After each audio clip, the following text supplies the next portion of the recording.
Beneath the studio's glare, the news anchor's lacquered hair radiated as she rattled off the market report. Oblivious, Eris toiled at his chaotic workbench, wrestling with a quantum entanglement calibrator that refused to cooperate, his grumbling a low hum of frustration aimed at Planck's constant and slipshod manufacturing.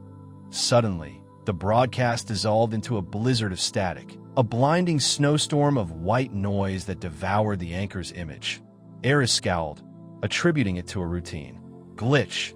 Then, the interference solidified, resolving into a symbol. A spiraling galaxy rendered in impossible hues of violet and gold, its heart thrumming with an ethereal light. The emblem consumed every screen, every display, everywhere the voice followed, deep and sonorous, undeniably alien. Flawless English, yet the intonation felt warped, subtly discordant. Greetings, inhabitants of the planet designated Earth. Across the world, China shattered. Cars careened. Scalpels stilled in mid-air. In Times Square, the clamor of traffic and hawkers evaporated into stunned quiet as millions gazed upwards at the colossal screens, each emblazoned with the swirling nebula. We are the Galactic Concordance, the voice elucidated, a fellowship of sentient species dedicated to galactic peace and harmony. We have observed your world from afar for millennia, respecting the principle of non-interference. However, recent developments necessitate direct communication. Deep within the White House, President Sharma conferred with her national security advisor in a fortified bunker regarding escalating tensions in the South China Sea. The holographic map suspended between them fractured, yielding to the ubiquitous, swirling nebula. Silence descended, punctuated only by the frantic tapping of keys as analysts raced to decipher the event. Observe, Sharma murmured, incredulity etching her features. For millennia, undaunted, the broadcast continued, oblivious to the burgeoning panic it unleashed. Your species harbors a singular talent for both creation and destruction. Your history is a tapestry woven with threads of unparalleled progress and acts of unspeakable barbarity. This dichotomy presents a challenge to the stability of the galactic community. A glacial dread seeped into Eris's soul. He recognized the symbol. He'd glimpsed it in fragmented texts. In ancient Sumerian script and arcane Vedic verses, invariably linked to accounts of celestial beings and cosmic adjudications, he dismissed them as myth, as the futile attempts of rudimentary minds to comprehend the incomprehensible. Now, the unfathomable stared him in the face. Your planet stands at a precipice, the voice intoned. Your technological prowess has outstripped your ethical maturity. Your potential for inflicting devastation, both upon yourselves and others, has reached a threshold requiring intervention. In London, a boisterous pub erupted in a riot of drunken cheers and shaky laughter. In Tokyo, commuters froze on packed trains, their faces aglow with the spectral light of their smartphones, each bearing the same message. In Lagos, street vendors abandoned their wares, clustering together in trepidation. Sharma slammed a fist against the table. Intervention? What manner of intervention? Her national security advisor, Beneath the studio's glare, the news anchor's lacquered hair radiated as she rattled off the market report. Oblivious, Eris toiled at his chaotic workbench, wrestling with a quantum entanglement calibrator that refused to cooperate, his grumbling a low hum of frustration aimed at Planck's constant and slipshod manufacturing. Suddenly, the broadcast dissolved into a blizzard of static, a blinding snowstorm of white noise that devoured the anchor's image. Eris scowled, attributing it to a routine glitch. Then, the interference solidified, resolving into a symbol. A spiraling galaxy rendered in impossible hues of violet and gold, its heart thrumming with an ethereal light. The emblem consumed every screen, every display, everywhere the voice followed, deep and sonorous, undeniably alien. Flawless English, yet the intonation felt warped, subtly discordant.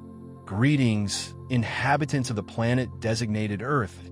Across the world, China shattered. Cars careened.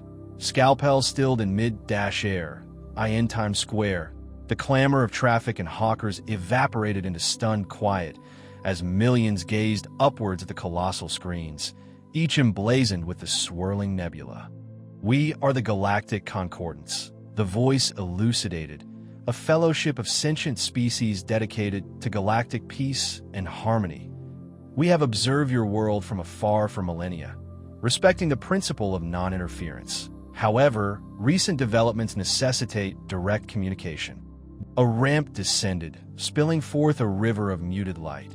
And then, he emerged, Ambassador Valerius. Imposing in his height and build, his skin resembled polished nightstone.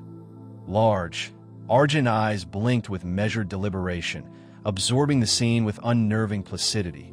His garb, a shimmering slate-colored weave, flowed and shifted like liquid mercury. President Sharma, Valerius intoned, his voice a synthetic baritone echoing in the open space. I am Valerius, emissary of the Galactic Concordance, extending greetings from its united worlds. He offered a hand, 3 slender digits capped with what appeared to be burnished alloy. Anya paused for a heartbeat before accepting his gesture. The touch was cool, firm, entirely without warmth. Ambassador Valerius, she responded, welcome to Earth. The atmospheric makeup is within threshold parameters, Valerius observed, his gaze sweeping over the gathered dignitaries and press. Dominant life forms exhibit a predictable spectrum of behaviors, given present context. Anya arched an eyebrow. Predictable. Statistical modeling anticipates curiosity in 78.3% of subjects, apprehension in 14.7%, and aggressive tendencies in 6.9%. The residual 0.1% are statistically negligible anomalies. Anya's throat tightened. I see that. Let's endeavor to keep the hostility to a minimum. The press conference unfolded as a carefully choreographed ballet of tact and public relations. Anya presented Valerius, stressing the Concordance's avowed peaceful aims and the potential rewards of joining their galactic alliance. Valerius spoke of shared learning, technological leaps, and collective security. The Concordance furnishes a framework for cross-species collaboration, he elucidated, his silver orbs traversing the crowd. We facilitate commerce, arbitrate disagreements, and safeguard sentient life throughout the galaxy. A reporter from CNN called out, what are the requirements for membership? What safeguards exist to prevent Concordance interference in our domestic affairs? Valerius paused, his expression an impassive mask. Membership criteria are multifarious, encompassing societal advancement, technological compatibility, and fidelity to the Concordance Charter. Regarding intervention, the Concordance respects the sovereignty of its member worlds, contingent upon actions not jeopardizing galactic equilibrium. What constitutes a jeopardy? Another reporter queried, pushing the point. Actions that endanger the safety and well-being of allied species. Unfettered technological proliferation. Acts of unprovoked aggression. Valerius's tone remained flat, devoid of any subtle suggestion of emotion. Across the city, in his cramped apartment overlooking the Potomac, Eris Thorne monitored the press conference on a wall-sized display. He'd existed on fumes and caffeine for days, a gnawing disquiet twisting in his gut. The ambassador's pronouncements were precise, studied, and hollow. Eris froze the feed, magnifying Valerius's visage. An unsettling stillness resided there, an absence of the nuanced shifts that defined human expression. He deployed a facial recognition algorithm, comparing Valerius's reactions against known emotional markers. The results proved inconclusive. Either Xylar physiology was utterly alien, or Valerius was suppressing emotion with terrifying control. Damn it, Eris seethed, raking a hand through his already ravaged hair. The official story was too pristine, too flawless. Something didn't add up. The Concordance's promises of amity and partnership rang false, and Eris was convinced they were being fed a carefully spun fabrication. He tapped away, pulling up obscure reports, compromised intel. Every shred of data he could unearth regarding the Xylar and the Concordance, he had to discover their true motivations he needed to grasp the reality of the situation, irrespective of how unpleasant it might be, because polite smiles and scripted assurances were not enough. Not nearly. Whispers in the archives. The Glitch, a dive bar clinging precariously to Concordance HQ, buzzed with a sickly neon light that painted Jax's face in lurid hues as he cradled a tepid synth ale. Ozone and despair saturated the air as he glanced up, a slick of dark hair obscuring one eye. Thorn T, what do I owe the dubious pleasure of your company in this charming establishment? I need your skills. Thorn dispensed with the niceties. Time, a precious commodity, was slipping away. Jax emitted a dry chuckle, swallowing more of his drink. My skills? Last time you sought my assistance, I was defending my right to dismantle a neural interface to a panel of very confused Concordance officers. This is different. Thorn settled onto a stool, the metal protesting with a drawn-out groan. I'm assembling a team to delve into the Concordance archives. I require a certain deftness at bypassing digital fortifications. A quizzical arch of Jax's brow betrayed his sudden interest. And you believe I possess this deftness? You're the most capable individual I know. The admission tasted like ash in Thorn's mouth. Jax's hacking prowess was renowned, even if his methods skirted the edges of legality. A slow, predatory grin stretched Jax's lips. Flattery, Doctor, might just sway me. What prize are we hunting? Answers. Thorn leaned in, his voice a low rasp. I've detected inconsistencies, irregularities buried in the data. Information they actively conceal. Jax swirled the remaining liquid in his glass. Intriguing proposition. I'm in, with the caveat that I get first peek at whatever secrets we exhume. Thorn nodded tersely. Bickering was a waste that he'd secure the others. Anya Sharma, the xenolinguist whose gift for translation bordered on the supernatural, and Kenji Tanaka, the ex-Concordance analyst who had been feeding Thorn discreet intelligence for months. The following cycle, they had convened in a hushed alcove of the Concordance library, hemmed in by towering stacks of obsolete data units. Ostensibly a public repository of history, Thorn knew the real chronicles lay entombed behind. Layers of encryption. Jax's fingers danced across the holographic interface, coaxing the system open. Code poured down the screen in a dazzling, incomprehensible stream. All right, team, he announced, a note of triumph in his voice. We're in doubt. Let's see what skeletons rattle in their digital dungeons. Their initial probe yielded little beyond tedious reports and bureaucratic drivel. A leaden frustration began to weigh on Thorn. He'd anticipated more resistance, a more elaborate smokescreen. Then Jax struck bedrock, a wall of encryption, denser and more intricate than anything they'd previously encountered. Whoa, Jax murmured, his fingers now a blur. Someone really doesn't want this to see the light of day. Hours bled into a relentless grind, but finally, the barrier shattered. The screen flooded with corrupted files, fragmented text, and audio logs, all butchered by heavy redaction. Anya began the painstaking process of reconstruction, her brow furrowed in intense concentration. These are historical evaluations, records of observed species, but they are fragmented, incomplete, and deeply unsettling. One fragment seized Thorn's attention. Primate cognition. Unpredictable, prone to acts of extreme aggression. Emotional impulses supersede rational thought processes. Another, unrivaled adaptability, potential to weaponize empathy, potentially lethal confluence. Kenji, silently monitoring for intrusion, broke his silence, his voice strained. I've seen allusions to this before. Primate cognition, a pejorative applied to species exhibiting a predilection for self-annihilation. A cold dread settled over Thorn. Self-destruction wasn't an anomaly. It was a pattern, and the Concordance was cognizant of it.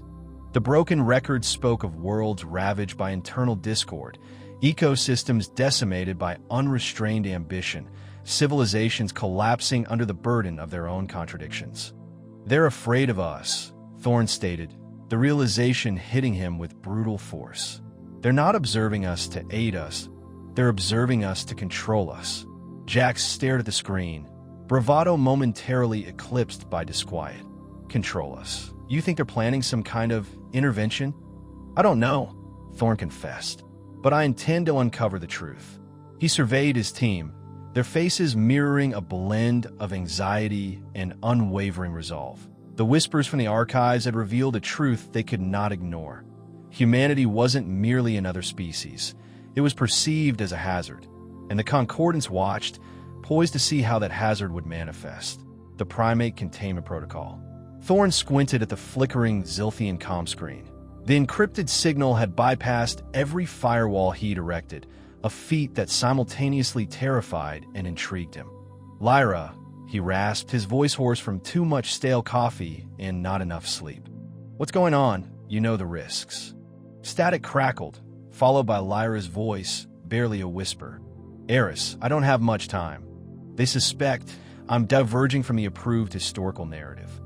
Diverging? Lyra, are you saying they're censoring history? Jax, perched precariously on a stack of data pads, whistled softly. Color me surprised. Galactic overlords manipulating information. Never saw that coming. It's worse than you can imagine. Lyra's voice trembled. The Concordance presents itself as benevolent, guiding lesser species toward enlightenment, but it's a lie. Humanity, you're not being told the truth about yourselves. Thorn leaned closer, his gut twisting. What truth? The primate containment protocol, Lyra said, the words heavy with dread. It's why you were observed for so long. Why you were kept separate. It's a full-scale, unredacted assessment of your species. I'm sending you the files now to be warned. Eris, what you find will change everything. The comm screen went dark. Thorn felt a jolt as the data flooded his system. Overwhelming his processing capabilities for a moment, he routed the files to a secure server, his fingers flying across the console. Jax hopped down, his usual levity gone. What is it, Thorn? What did she send? I don't know yet, Thorn said, his voice tight.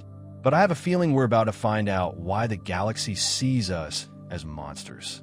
The files opened with a chilling clinicality. Primate Containment Protocol. Human Species Assessment. The heading swam before Thorn's eyes. Societal Volatility Index, Aggression Metrics, Adaptation Parameters, Cognitive Dissonance Thresholds. It was a scientific autopsy of humanity, laid bare for alien eyes. They scrolled through the documents, the silence broken only by the whirring of the server fans. Incident reports detailed first contact scenarios gone wrong, planets strip mined for resources, indigenous populations enslaved or eradicated, cultures twisted and corrupted beyond recognition. Each report was worse than the last, a litany of atrocities committed in the name of progress, profit, or simple, unadulterated cruelty. Jack stopped scrolling at a report titled Eridanus 7 Incident. The graphic depictions of chemical warfare and forced assimilation tactics made him physically ill. This is beyond the pale. He choked out, his face pale. We did this to an entire planet. Thorn stared at the data, his mind reeling. He'd always known humanity had a dark side, but this was systematic, calculated brutality on a scale he couldn't comprehend. It gets worse, he murmured, his voice barely audible. He highlighted a section detailing the cognitive dissonance threshold, the point at which humans could justify any action, no matter how heinous, as long as it served their perceived self-interest. Another file contained intercepted transmissions from Earth, dating back centuries. They were filled with the casual racism, sexism, and warmongering that had been a constant undercurrent of human history. IT wasn't just the actions themselves, but the justifications, the rationalizations, the casual indifference to suffering that chilled Thorn to the bone. They were right to be afraid of us, Thorn whispered, the realization dawning on him. We're not just flawed, but we're fundamentally broken. Jax ran a hand through his hair, his usual sarcastic demeanor completely gone. So what now, Doc? Do we just pack our bags and apologize to the entire galaxy for existing? Thorn shook his head, a flicker of defiance igniting in his eyes. No, we understand the truth now, and maybe, just maybe, that gives us a chance to change it. He looked at Jax, his gaze unwavering. We have to show them that we're not the monsters they think we are. But first, we need to understand why we became them. Truth and skepticism. President Sharma watched Thorne pace, the rhythmic thump of his worn leather boots a counterpoint to the frantic beat of her own heart. So, to be clear, she said, her voice carefully neutral, the Galactic Concordance established this primate containment protocol because they consider us a threat? Thorne stopped pacing, his face a mask of grim determination. Not just a threat, Madam President, a uniquely volatile one that they've seen what we're capable of, the extremes we're willing to go to. They've documented it for centuries. He gestured to the stacks of data pads scattered across her desk. It's all in there. Their observations, their projections, it's terrifying. Sharma leaned back in her chair, the plush leather offering little comfort. And they kept this from us all this time. For our own good, they would argue, Thorne said, a bitter edge to his voice. And perhaps for theirs. She sighed, rubbing her temples. The weight of the world, it seemed, had suddenly increased tenfold. We need to make this public, Eris. The world has a right to know. Thorne shook his head. I advise against it, Madam President. The Concordance, they have ways of discrediting information. They could paint me as a madman, a conspiracy theorist, and frankly, he paused, his voice dropping to a near whisper. Parts of this do sound insane. Then we need proof, undeniable proof. Sharma stood, her gaze firm. Find it, Eris. Find something they can't deny. The broadcast was a disaster. Despite Sharma's carefully crafted introduction, despite Thorne's meticulously prepared presentation, the world met his revelations with skepticism and outright hostility. Social media exploded with accusations of fake news, government propaganda, and, predictably, alien conspiracy theories. So, you're telling us? A particularly acerbic commentator sneered on live television that we're the galaxy's boogeyman, that we're too dangerous for space travel? Please, that's just an excuse to keep us down. Jax Riley, watching the broadcast from his cluttered apartment, snorted. Well, he's not wrong about the conspiracy part, that it's just that the wrong conspiracy. He took a swig of lukewarm beer, the bitter taste mirroring the growing unease in his gut that he knew Thorne. Knew his intensity, his relentless pursuit of truth, that if Thorne was saying this, then there was something to it. The turning point came unexpectedly that a team of archaeologists in Turkey, excavating an ancient temple, unearthed a series of metallic tablets.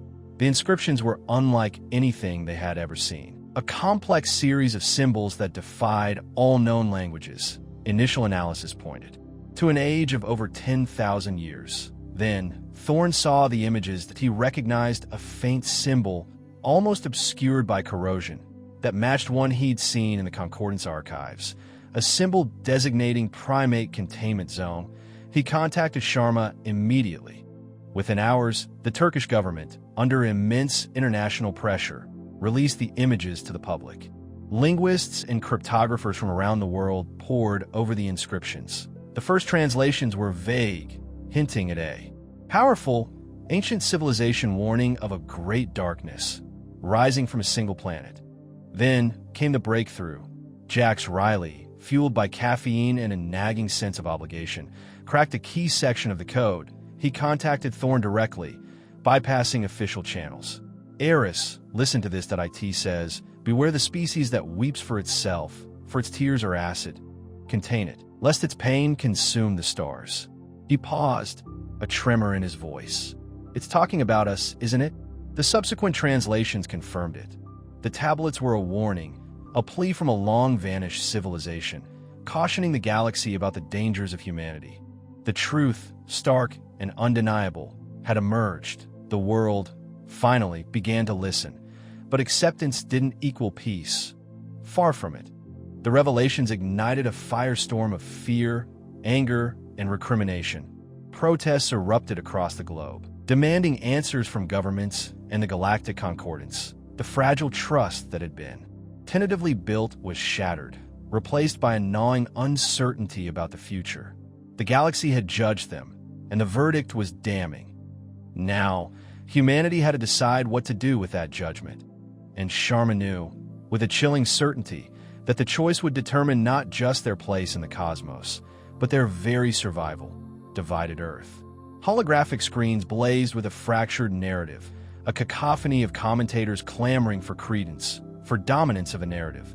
From the Kremlin to the teeming streets of Mumbai, talking heads parsed Valerius's startling disclosure, their reactions ranging from cautious optimism to outright, vitriolic prejudice.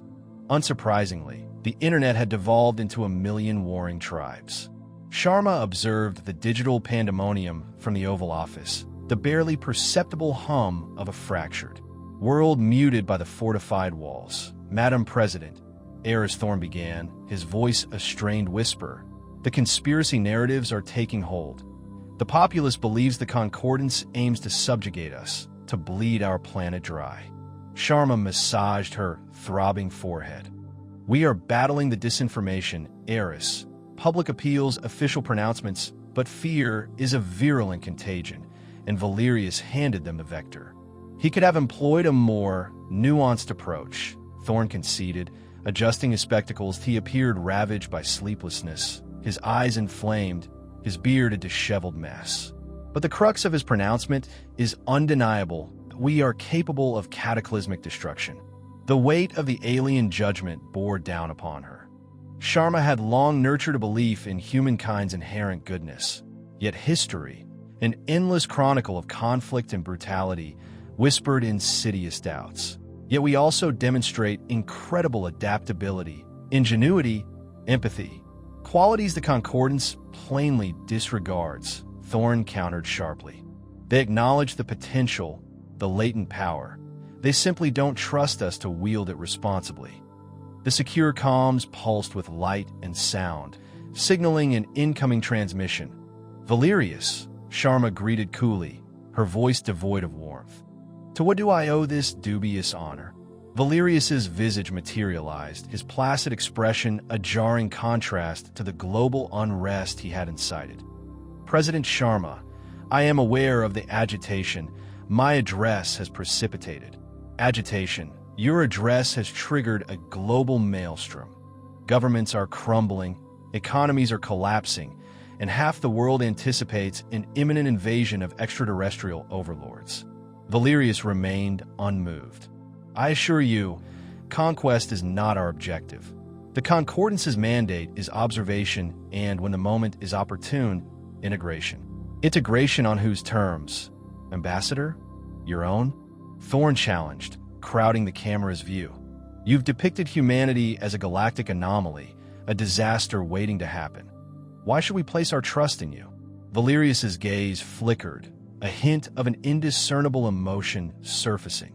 "Because," he intoned, his voice dropping an octave, "the concordance is not without its own frailties, that we are not infallible, that we have committed errors." Sharma straightened, sensing a fracture in Valerius's carefully maintained composure. "What manner of errors?" Valerius hesitated, a rare display of unease.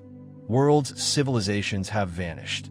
Not through malevolence, but through miscalculation, through a failure to fully comprehend the capricious nature of sentient evolution." "You're afraid," Thorne deduced, a note of understanding in his tone. "You're not afraid of what we are, but of what we might become, something more formidable." Valerius's eyes turned glacial. "Our concern lies in maintaining galactic equilibrium. Humanity's capacity for both creation and annihilation is unprecedented. Your collective history bears witness to that." He paused, his gaze locking on his Sharma's. "The Concordance fears what you might unleash upon yourselves, and, consequently, upon the galaxy at large." The confession hung in the air, oppressive and suffocating. The Concordance, the ostensibly benevolent guardians, were fueled by trepidation, not altruism. They weren't guiding humanity. They were containing it. At a chill settled in Sharma's stomach. The rules had shifted. They weren't petitioners seeking approval. They were a threat to be managed. "So, what's next, Ambassador?" Sharma inquired, her voice edged with steel. "Now that you've revealed your hand, what is your next gambit?" Valerius simply stared, his silence more ominous than any uttered threat. The holo display dissolved into darkness. The stillness within the Oval Office was absolute. "He's waiting," Thorne whispered, his voice barely audible. "He's waiting to gauge our response." Evolving anarchy. The news feeds bled crimson. Not literally, though Thorne wouldn't have been surprised if they had.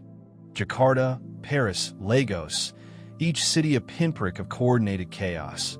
Mobs erupting from nowhere, wielding not weapons of war, but garden tools, kitchen knives, sheer unfettered rage. The authorities, predictably, were baffled. Isolated incidents of social unrest. The talking heads droned, but Thorne saw the pattern. Or rather, the lack thereof. It was the randomness, the sheer senselessness of it all that terrified him. He spun in his worn office chair, the squeak a counterpoint to the pounding in his temples. Empty coffee cups formed a fragile barricade around his keyboard, each a testament to another sleepless night spent chasing shadows.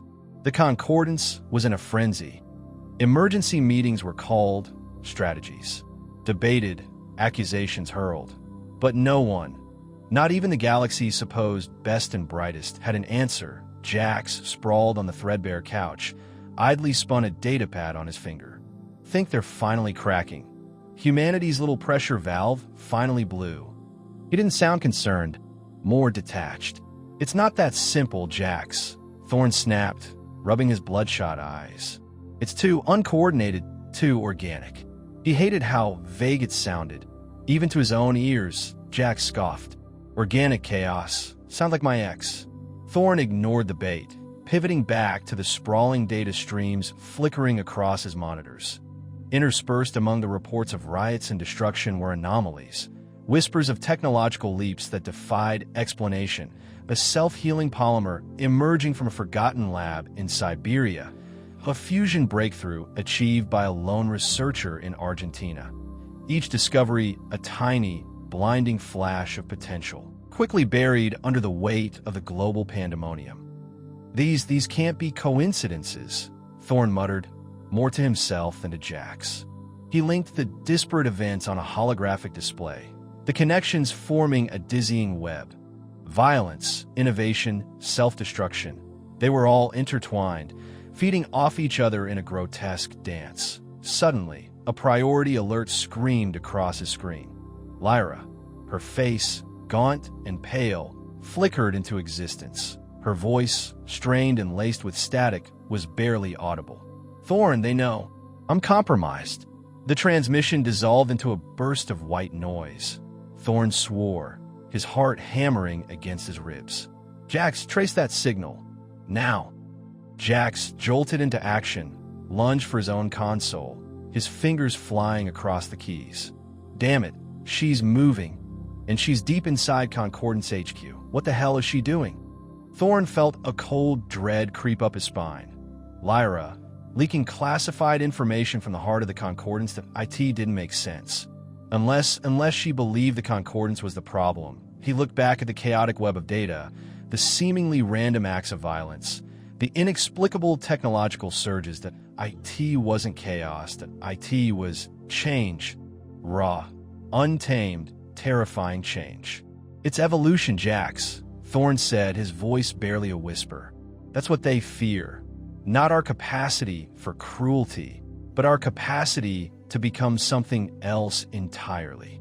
Jax paused in his work, his face etched with confusion. "Evolution? You're saying these riots, this?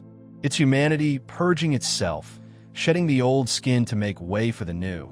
Thorne interrupted, his mind racing. "And these breakthroughs, they're the mutations, the unpredictable leaps that could define our future." He knew, with chilling certainty, that the Concordance wouldn't understand.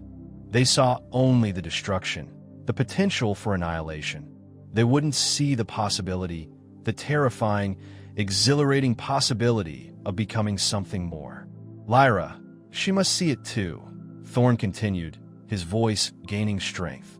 "She's not betraying us. She's trying to guide the changed, shape it before it consumes us all." Jax finally locked on a Lyra's signal. "Got her. She's heading towards the Crucible." "Thorne, what the hell is she doing going to the Crucible?" Thorne swallowed hard. The Crucible. The Concordance's secret vault, containing the most dangerous, most volatile technologies they had recovered across the galaxy. The technologies they feared the most. "She's not guiding the change, Jax," Thorne said, his voice a low growl. "She's accelerating it. The recalibration." "Thorne," the comm squawked, Lyra's voice a thread frayed by static. "Listen, they're ramping up recalibration." A vice squeezed Thorne's insides. He fixed his gaze on the crucible schematic shimmering on the lab wall. A grotesque fusion of metal and flesh, suspended in the perpetual gloaming above Iceland. Recalibration? The genetic rewrite? Not a rewrite. Not exactly, Lyra countered, desperation sharpening her tone. Reshaping. They see our emotional spectrum as unstable that a danger to galactic order. They intend to prune the extremes, eradicate the rage, the sorrow, the love. Ice crawled through Thorne's veins that he understood the Concordance's view of humanity, a disruptive variable in their sterile equation. But he hadn't fathomed such barbaric intervention. The timeline? He pressed, his voice taut. "Imminent, I'm approaching the crucible now. They suspect something. Time is short." "Can you halt them, Lyra?" A beat of silence, thick with interference and unspoken dread. "No, I can't. But perhaps you can. Demonstrate that we are more than they perceive, that we possess the capacity for responsible evolution." The line died, leaving Thorne immersed in a chilling void that he pivoted to Jax, who remained hunched over a console, fingers blurring across the keys. The acrid tang of burnt coffee mingled with a palpable scent of frayed nerves. "Jax, we have a situation, a significant one." Without glancing up, Jax quipped, "More pressing than my caffeine dependency? Unlikely." Thorne dismissed the sarcasm. "The Concordance plans a complete overhaul of our genetic makeup. They label it recalibration. The goal, to excise the essence of human feeling." Jax's hands stopped their frenzied dance. He rotated his chair slowly, his habitual smirk displaced by grim comprehension. "Well, slag. That elevates things beyond overdue parking tickets." He raked a hand through his perpetually disheveled hair. "So, what's the gambit, Chief?" A strongly worded communique. "We forge a united front," Thorne declared, his tone hardening. "We demonstrate to the Concordance that we are capable of self-determination, of compassion, of advancement without descending into self-annihilation." Jacques scoffed unite humanity. "You paint it as casually as making a decent latte. Have you observed humanity, Thorne? They struggle to concur on acceptable pizza enhancements, never mind galactic governance." "We identify common ground," Thorne insisted. "We broadcast our achievements, our empathy, our potential, that we highlight that our imperfections do not define us." "And how do we accomplish that while the Concordance scrutinizes every breath, manipulates information, and generally regards us as lab vermin?" Jax challenged, gesturing emphatically at the wall of monitors saturated with Concordance surveillance feeds. "We deprive them of sight," Thorne stated, a spark of near-frenzied resolve igniting his eyes.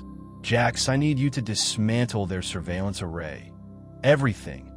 Every orbiting eye, every hovering drone, every implanted sensor. Render us invisible." A grin split Jax's face.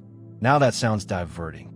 He plunged back into the console, his fingers resuming their manic choreography. Streams of code surged across the screen, a digital cascade of controlled pandemonium. "Give me an hour. I'll convince them we've all developed a sudden aversion to being watched, that IT won't be seamless, but it will afford us a window." Thorne observed Jax immersed in his work, his own mind already churning. Uniting humanity, an insurmountable task, potentially. But the alternative, a lobotomized populace, bereft of its passions and its promise, was untenable. That he knew this undertaking was insane, implausible, and quite possibly doomed. But he couldn't stand idly by while humanity was erased and rewritten. He had to gamble. He had to believe that, even against a backdrop of galactic indifference, humanity was worth fighting for. A unified future. The Crucible's low drone vibrated deep within Thorne, a constant reminder of the looming catastrophe he'd sworn to prevent. He studied Lyra, her features gaunt, orchestrating the final adjustments with practiced motions that lacked their former verve. She was a phantom guiding a machine toward oblivion, and a chilling certainty gripped him. The Concordance's influence had already taken root in her mind.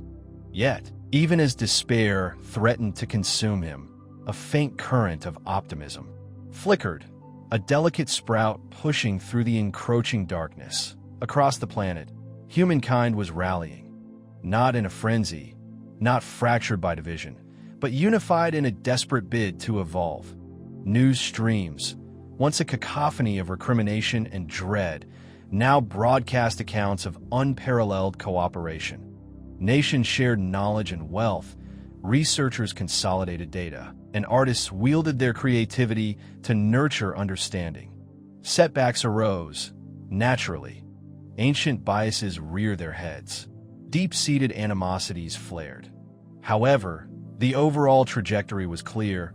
Humanity was engaged in introspection, confronting its weaknesses with unprecedented candor. They were dismantling barriers, both concrete and abstract, piece by painstaking piece.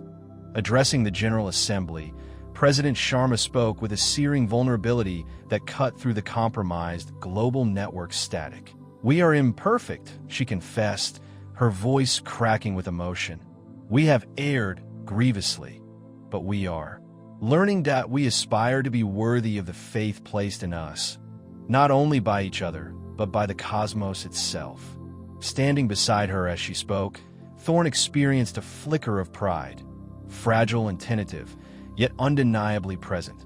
The day of reckoning with Ambassador Valerius arrived. The Concordance vessel, a sleek obsidian drop, hovered silently above Geneva, a perpetual reminder of their judgment. Thorne, Sharma, and a team of global representatives boarded the transport, the atmosphere dense with apprehension. Valerius greeted them with customary, unnerving composure. "President Sharma, Dr. Thorne, we have been monitoring your progress." Thorne stepped forward, his voice masking the turmoil within. "Progress? We are battling ingrained habits of centuries in mere weeks. We are demonstrating to the galaxy that we are capable of growth, of compassion, of self-reflection.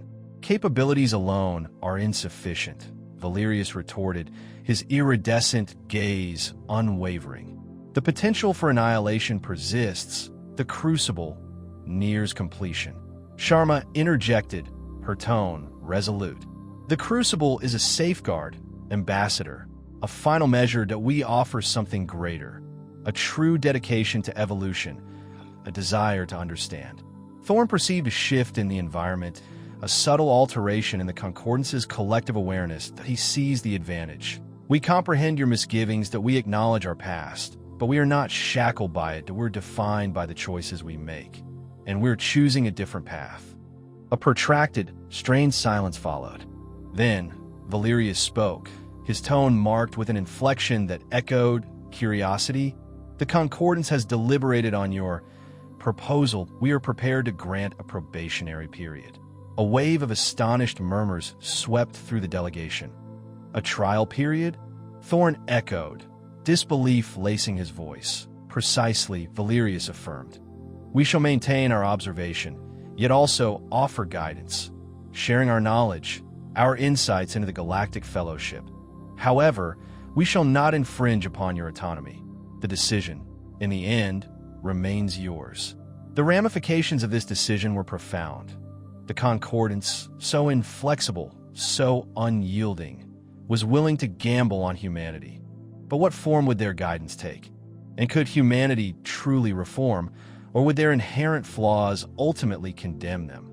As the transport descended toward Earth, Thorne gazed out at the world below.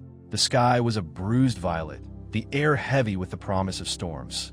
Yet, beneath the surface, he sensed a nascent energy, a burgeoning optimism that it was delicate, easily snuffed out. It was there that he knew the trial would be fraught with challenges, with temptations, with the constant threat of the crucible looming large. But for the first time in what felt like forever, Thorne dared to envision a shared future, a future where humanity stood among the stars, not as a fantasy, but as a possibility, a daunting, thrilling possibility. He turned to Sharma. who met his gaze with a spark of shared hope mixed with deep-seated apprehension, and nodded the road. Ahead was long. The journey to a unified future had only just begun.